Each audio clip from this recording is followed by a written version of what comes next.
ডাকসু নির্বাচন এবার একটি ঐতিহাসিক নির্বাচন হবে বলে আমরা মনে করি।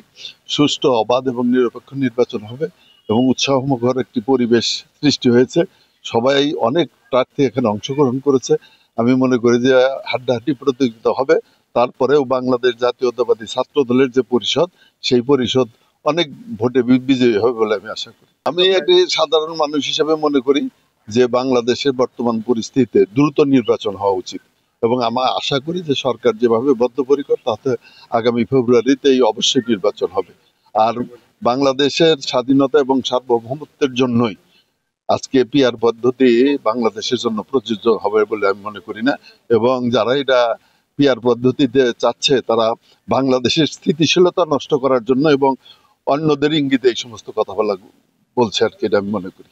না, মব সৃষ্টি তো এটা গত সরকারের আমলের থেকে এগুলো হচ্ছে। এগুলো আমরা দমন করার চেষ্টা করছি এবং সকলেই আমরা ঐক্যবদ্ধভাবে এগুলো যাতে না হয় আমরা চেষ্টা চালিয়ে যাচ্ছি।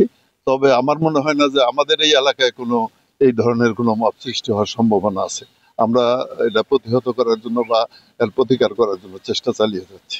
ষড়যন্ত্র তো সবসময় হয়ে আসছে, ষড়যন্ত্রের মাধ্যমে আমাদের রাষ্ট্রপতি জিয়াউর রহমানকে হত্যা করা হয়েছে।